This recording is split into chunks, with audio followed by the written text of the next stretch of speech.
Hey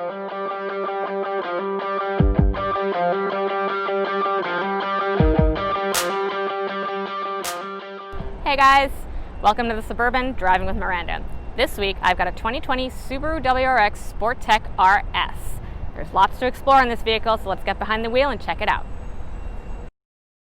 When it comes to the exterior design of the WRX, I really like it, and over the years it's changed over the generations, you know, from bug eye to blob eye to hawk eye to whatever this new eye is called, the front fascia, and over those changes people have become very upset. You know, you're loyal to your WRX or your Impreza front end that you have. Now, we had a blob eye WRX and I had a hawk eye Impreza, and I like both designs, and I quite like this new look. You know, it has all the right muscular bits and pieces without being too over the top. You know, there aren't a million edges and lines and bits and pieces.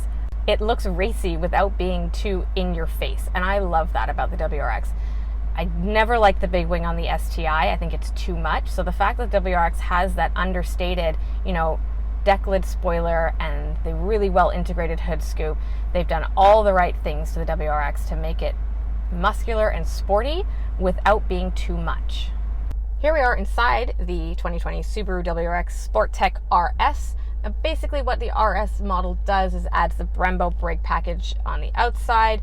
Can't see that when I'm sitting in here, but it's pretty standard Subaru WRX fare in here.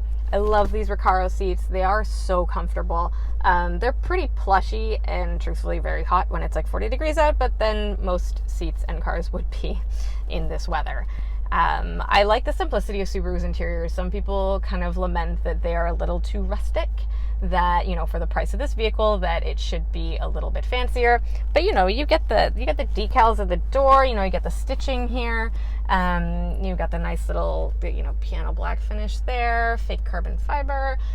So it's got the little racing qualities. I love the stitching on the steering wheel, the ode to a flat bottom steering wheel as well, which is, you know, gives it that race performance feel, which it is a racy performance car, so why not?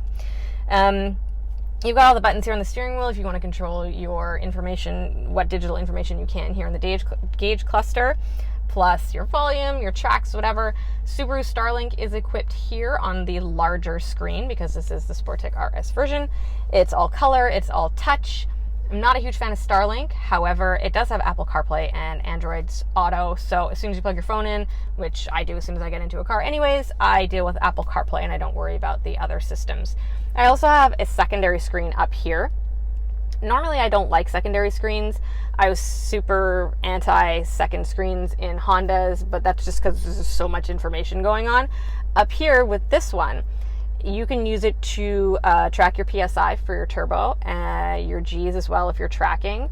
So it's kind of, it'll likely stay as it is, which is the clock and the date, unless you're going to track this vehicle, which for me is perfect. In terms of interior space, the back seat's really roomy. You know, these are big seats, the Recaros. They're quite thick. So if you have a longer legged front passenger, the seat's going to be a bit far back into the back seat, so you're not going to have as much legroom. However, if you're sitting behind me, as you can see, me being as vertically challenged as I am, you have plenty of room back there. There's also 3 tether points for baby seats, so it's a nice option. You can put your baby seat in the middle or on either side, or if you have 3 very young children, you can try and squeeze 3 baby seats back there. Gives me anxiety just to think about it. This is a sedan, so it's not a hatch, it's not an SUV, you have a decent amount of trunk space. Actually, I'm always very shocked at the size of Subaru's trunks. I don't know where they get the space from. It just appears when you open up the trunk. I have taken WRXs and Subaru Impreza sedans for snowboarding, for camping, for weekends away, and I have never felt that I didn't have enough room in the vehicle. For the price that this vehicle is, I think it comes really well equipped. And for me, the number one seller on this, drive aside, because I love the way this vehicle drives, is the all-wheel drive. Once you've driven a Subaru in the winter, you'll never want to go back to another, first of all, front-wheel drive vehicle or any other type of all-wheel drive. There's something about the asymmetric 50-50 split on the Subarus that really set it apart from every other vehicle on the road, especially in the winter.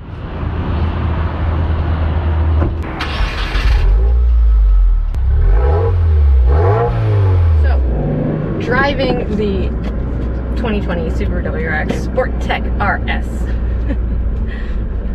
Now, what does the Sport Tech RS actually mean about the car? It doesn't really change anything in terms of performance because you get the same engine across the WRX lineup. However, what you do get is the Brembo Sport Brake package. I absolutely love driving Subaru WRXs. Any generation, really. I have a bit of a soft spot for Subaru. My first vehicle was a Subaru Impreza. Our family car, when my son was born, was a Subaru WRX in 04-05. He came home from the hospital in it.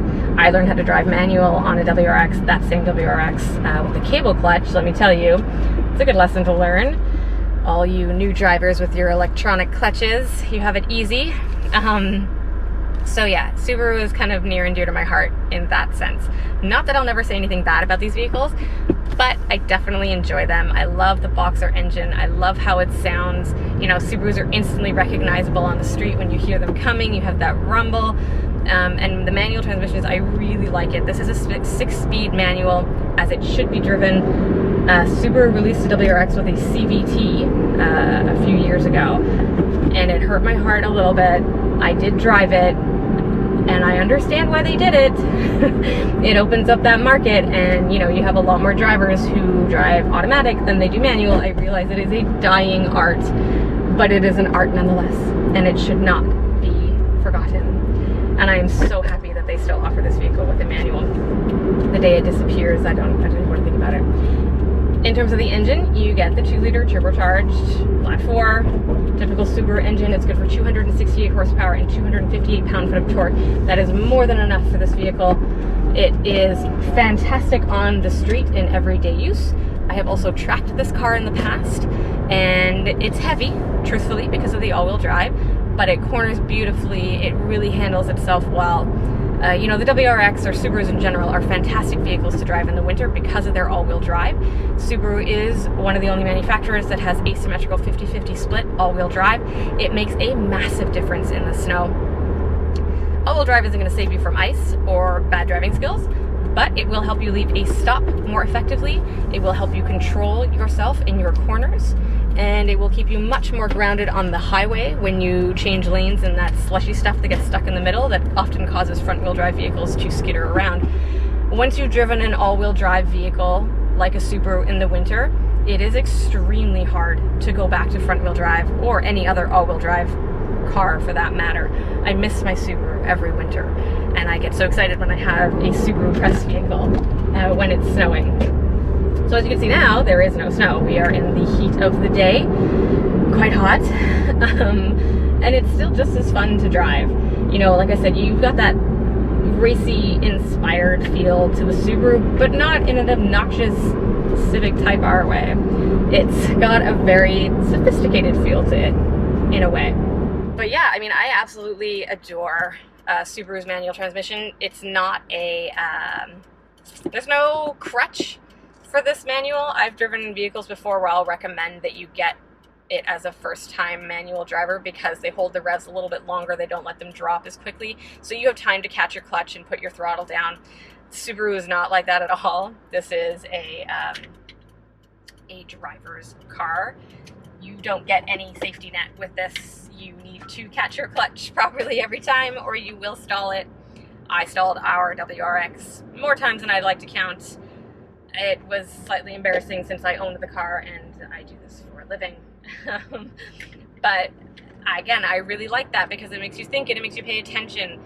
Again, I would throw a short shifter on here. It's a bit of a long, the throws are long in the 6 gears, but it's comfortable. It fits me.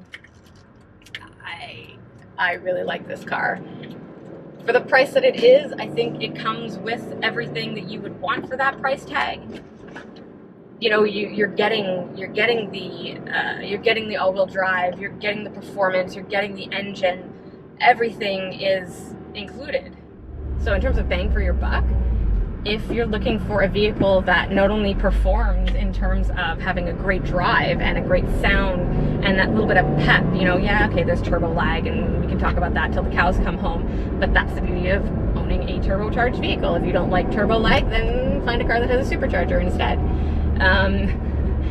So But that's also part of the charm of this vehicle, is that turbo lag, which sounds odd, but I wait for it and I like it. And you get that, you know, you suddenly hit 2,500 RPM and you get that little extra kick and you get thrown back and you're like, oh, there it is, now the turbo's kicked in. And it's something, it's part of this vehicle's charm. And so if that's what you're looking for, but you also need, you know, a good sized trunk and a back seat that can connect all of your baby seats, and you want to feel safe in the winter, here you go. You know, you don't have to have an SUV or a crossover or a pickup truck to have winter safety. You know, Subaru proved that for years, having their sedans equipped with all-wheel drive. All right, guys, well, that's it for me. As you can see, I quite like the Subaru WRX. I think it's a great family car. It's great in the winter. You can take it to the track. It really checks all the necessary boxes. So as always, you can hit me up at Miss Miranda L on Instagram and Twitter, or Miranda Lightstone on Facebook.com if you have any questions, concerns, you want to know more about the cars I've already driven, or you want to see a specific car on this video series, let me know. Thanks so much again, guys, and I will see you next week.